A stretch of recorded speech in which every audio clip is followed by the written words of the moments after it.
I be the asshole if I wear a Halloween costume that makes my friend's partner uncomfortable. Hey Reddit peeps, I really need some help here. My 21 male boyfriend Alex, 23, absolutely loves Halloween. Our whole friend group loves the holiday. We make a point to have a Halloween party every year. We're sad that we can't have our usual party this year, but we're planning on having a little Halloween party thing on Zoom. So we'll have an excuse to dress up and get drunk together. Anyway, our friend Sasha has been dating a guy, let's call him David, for about a year now. We don't have many complaints about David. He's pleasant enough to us, excluding a couple of slightly homophobic comments, which you apologize for, after he found out Alex and I were a couple, and most importantly, he makes Sasha happy. However, when we were talking about costumes on call the other day, things got a little weird. Our friend group consists of 5 girls and 3 guys. We're all pretty big American Horror Story fans, and the girls all decided that they were going to go as witches from Coven. Their costumes are absolutely stunning. Alex and I have planned up undressing as Michael Langdon or Mr. Gallant. Anyways, we are David about his costume, and he told us that he actually planned for the 3 of us to go as Ross, Joey, and Chandler from Friends now. I love me some Friends, but Alex and I have already bought most of the pieces for our costumes, and we don't really want to change at this point. We told him as much and apologized. If he asked us earlier, we'd most likely agree to this. He left the chat about 10 minutes later, but nothing really seemed off until he texted me later in the day. He told me that it was uncomfortable with going as Michael and Gallant, as they often get shipped together and are most likely fairies. David told us he was uncomfortable with us flaunting our sexuality at every chance we got.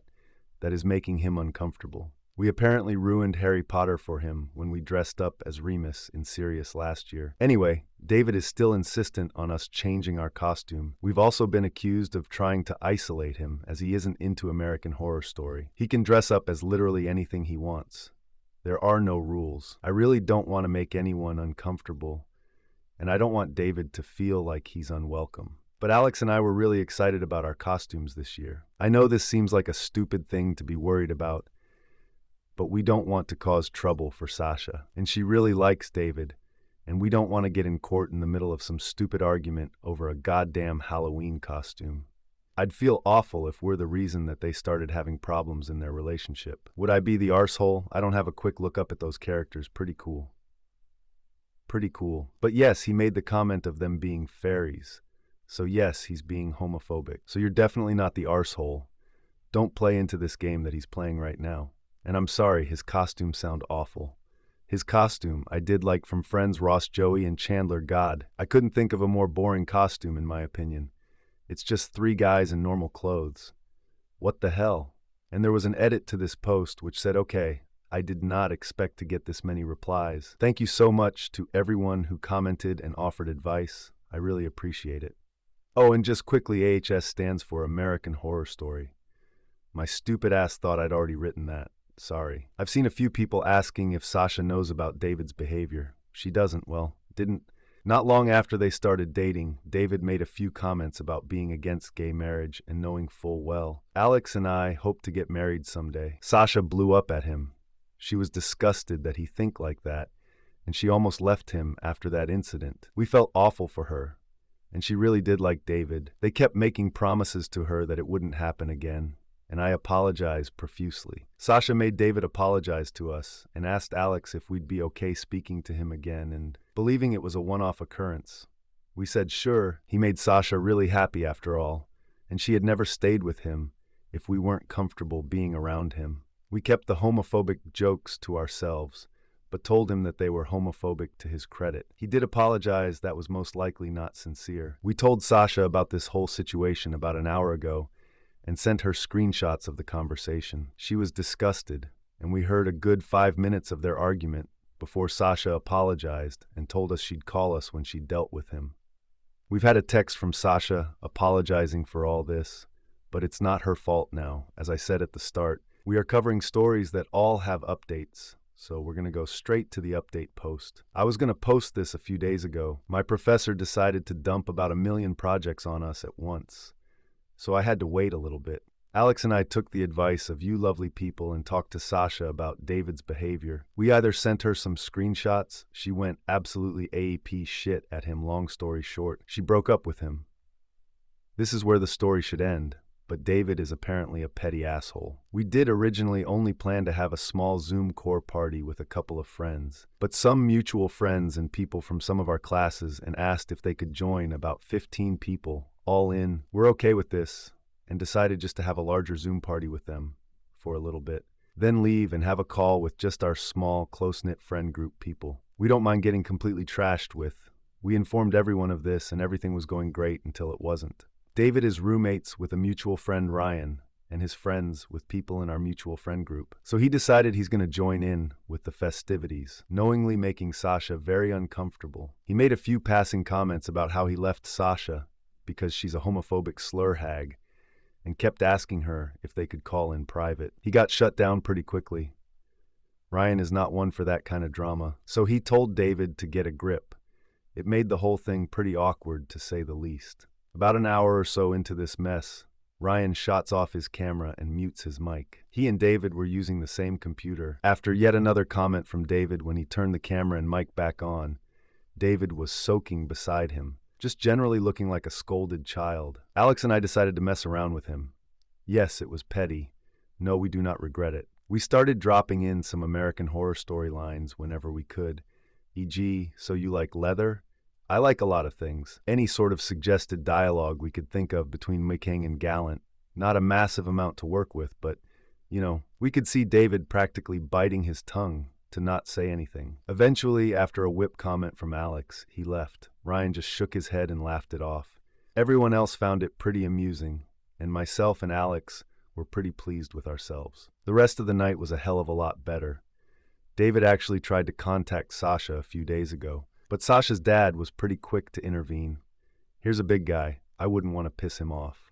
Long story short, David is out of all of our lives now, and Sasha is looking a lot happier. I know this probably isn't an update that anyone wants, but I wanted to post it anyways now. I think it's a good outcome in the end, right? As long as Sasha's happy in the end. And you know that guy. It's just a piece of shit, really isn't.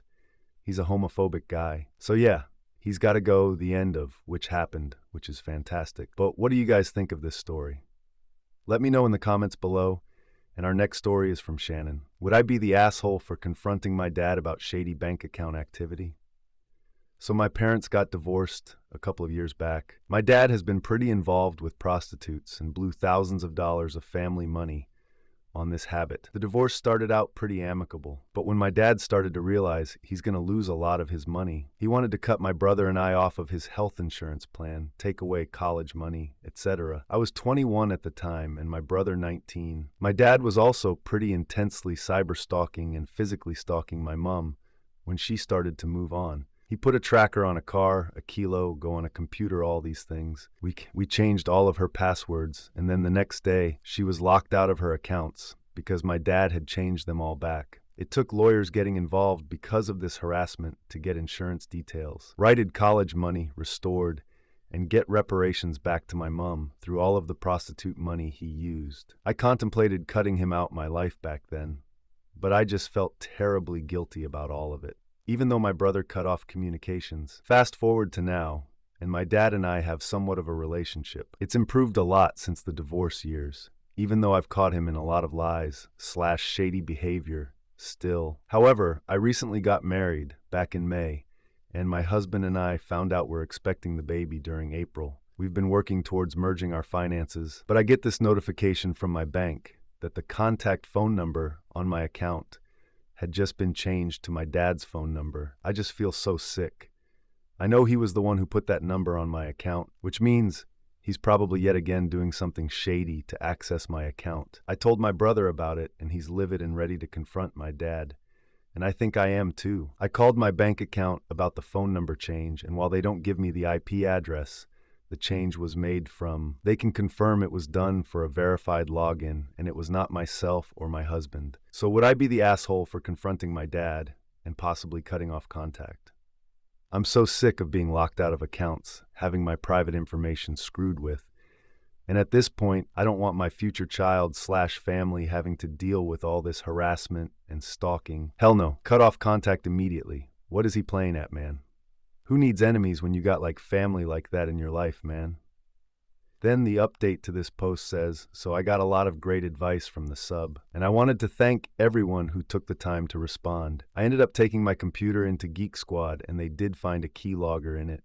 They removed the keylogger, and I spent some time picking a few files that I felt was safe to save and wipe my hard drive. I'm set up now with a new bank account that has fake security question answer that are written down on the piece of paper and filed away. Now that my hard drive is wiped, I've also changed passwords on every account and set up two-factor authentication on every account where that is possible. Many of your advice against having a conversation with my father, but my brother and I ultimately decided that for the sake of our closure, it was something that we needed. He of course denied everything, and while the conversation was frustrating to say the least, it also gave me the permission I needed to let go of him and go no contact. We've contacted the authorities about the bank account change and are in the process of opening an investigation. We made that clear to my father in the conversation as well, to hopefully dissuade any further intrusion attempts. My hard drive is clean.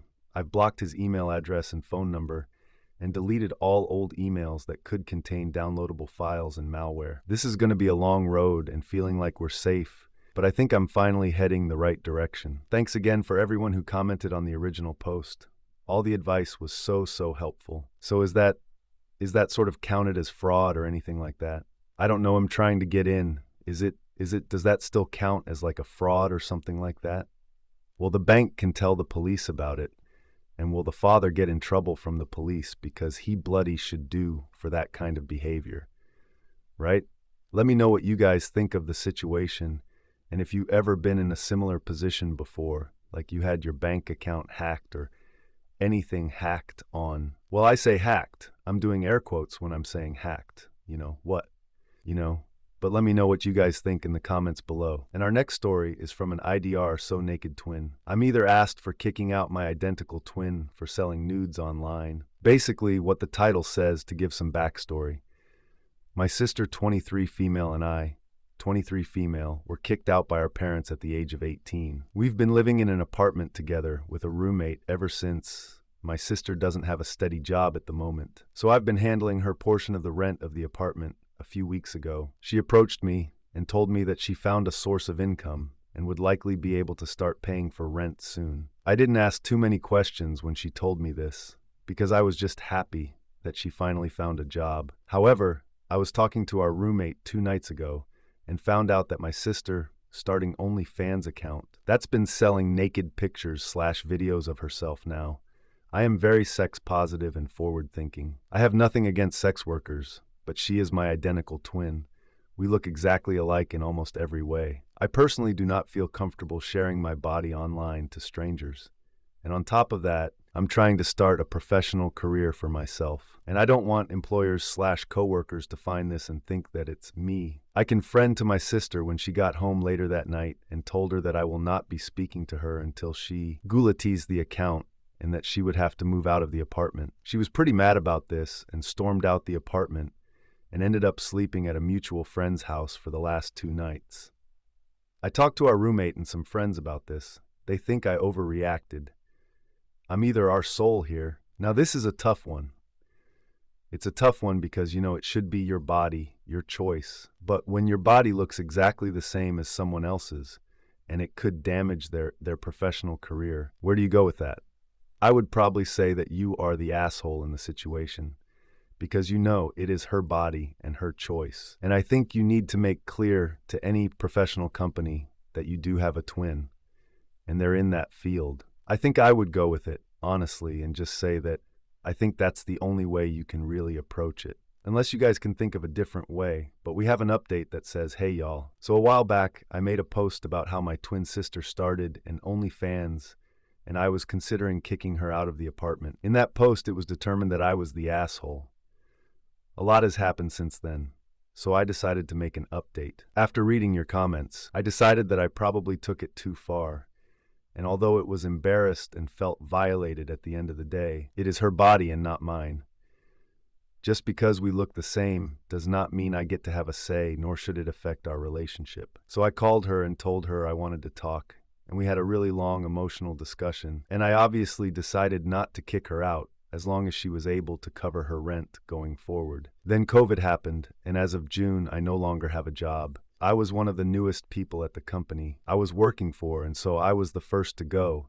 And in a turn of events, my sister has been killing it, and OnlyFans is now covering my portion of the rent until I'm able to get back on my feet. So thank you for your advice. I might have ruined my relationship with my sister, and maybe even homeless without it. Wow, what a turnaround. I thought she could have said that at the end. Like, we're both doing OnlyFans now, doubling that bank now. What do you guys think of this situation? Oh, it's a strange one at the first. I didn't know where it was going to go, but I think it all worked out pretty good in the end. Obviously apart from losing her job. Let me know what you guys think of this story in the comments below. And our next story is from a throwaway account. I'm either your soul for kicking a friend out of my house for what she said. Disclaimer, I'm on mobile, and this is a throwaway for privacy reasons. Earlier today, I had 2 friends over to watch a game and catch up as social distancing rules eased up a bit in my area. We're all women in our early 30s. One friend, let's call her, has had a very tough couple of years. She lost her husband last year. He was on deployment when he passed away, and tragedy struck again when a 6-year-old son passed away from cancer a few months ago. Needless to say, she was and still is devastated. This was the first time she felt like hanging out since a loss of her son. My other friend, let's call her B, is very traditional and religious, while friend A and myself are not religious at all. But our differing views had never been an issue. We've gotten along just fine with friend B since we met her 4 to 5 years ago. Friend B has brought up what she believes are the benefits of religion to us a few times in the past, but always dropped the subject when we weren't responsive to it. Neither friend A or I ever held any ill feelings towards her about this, as she wasn't too pushy with their beliefs. On to the situation that took place today. We were listening to friend A pour a heart out and doing our best to console her while being a shoulder to cry on. Friend A, through tears, said, "I don't know what I did wrong in my life to deserve to lose her husband and son." Instantly, friend B exclaimed, "Well, I can tell you that you didn't allow God and the Bible into your life. So God punished you for it. Can you blame him, friend? I just looked in or I lost it." I yelled at her that what she said was totally uncalled for and unbelievably hurtful. Then I got up, opened the front door, and told her to get the hell out of my house and never contact me again. She tried to backtrack and say that she wasn't trying to be hurtful, but I wasn't having any of it. I yelled again, "Just get out of my house right now. Don't make me throw you out like a piece of trash."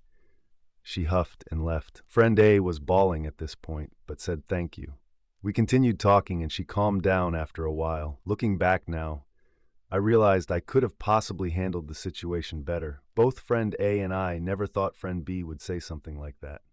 Maybe I overreacted. I don't know. And I, the arsehole, edits. I didn't expect this to take off as much as it did, and I really appreciate all the comments, messages, and awards. I want to clarify where I think I may have overreacted. I always thought to myself, as tolerant and as a person who respects other people's views and beliefs, no matter how extreme this situation made me react in a way that in my mind didn't make me as tolerant person because I threw someone out of my house for saying something I thought was out of line, but it was still part of their belief system. This is the reason I wanted opinions from the fellow Redditors, as I obviously can't be unbiased here. Thank you for all your input. Wow, who does that? It always shocks me how people can turn around. Just say it. I can tell you why. I can tell you why you lost your husband and son, because you didn't let God into your life. Oh my word.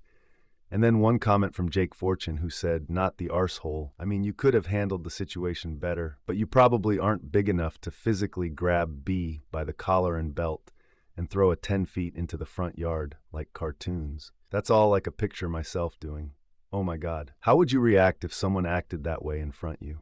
Wow. Then the update to this says, it's been a few weeks since the situation happened, so I'll start off by saying that my ex-friend B did not apologize to friend A for what she said. Matter of fact, she hasn't reached out to either one of us since then. We also didn't reach out to her. Unfortunately, B's work from that day really got to friend A.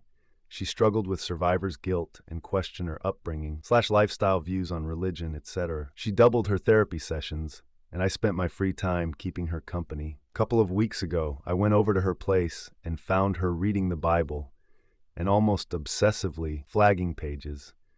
She said she was researching to check if what B told her was true. She started reading excerpts and telling me her interpretations. This behavior did scare me a bit, so I suggested she bring this up with a therapist. It was the only thing I could think of to help and calm her down. She did talk to the therapist, who suggested she talk to her pastor instead of trying to come up with her own conclusions. She asked me to go with her, which I did, but told me to just wait for her at the church while she talked to the pastor privately. After she said that she felt better and was more convinced that B was full of it, she also seemed calmer. So I believe that conversation did help her. I was at her house on Friday, and she told me that she still thinks about what was said, and although she feels much better after talking to the pastor, he's only one person, and what if he was wrong? I tried to reassure again and talk through her feelings, but I could tell it was eating at her. I had a feeling she might spiral again. Then I had an idea. I told her about the post I made on here and explained why, how it works, etc. She's not a Reddit user. I pulled up my original post and asked her to read the comments to show hundreds of people, religious and non-religious, felt about what was said. We spent the evening reading each comment. She cried, she laughed. She was surprised and overwhelmed at the amount of support and reassuring words from all these strangers. Oh, here's I could tell she was more and more relieved as we read. She has been in a much better state of mind since then. So seeing hundreds of people disagree with B's Worth definitely had a positive impact on her. So dear Redditors, thank you from the bottom of my heart. How can my friend with your kind words and reassurance? She has a long road ahead of her in the grieving process, but she's going strong. Oh, and I'm sort of glad it was scaring me about the whole religion thing in the middle. Not that there's anything wrong with religion at all, but, because of someone's comment, someone's getting obsessive over it and thinking that they've done wrong in their life because of what someone said. But how would in the original post, how would you have dealt with that friend if they said that to another one of your friends? Like, they just lost two people in their lives, and the other friend turns around and says, God is basically punishing you for it. Let me know how you would deal with that in the comments below. Once again, guys, I hope you did enjoy these posts with updates. And if you did, you know what to do. Hit that, subscribe, and maybe that notification bell too. And a huge thank you from the bottom of my heart for being here today. It is always truly appreciated. Thank you, Waffle Gang, and I will see you in the next one. Take care. Much love.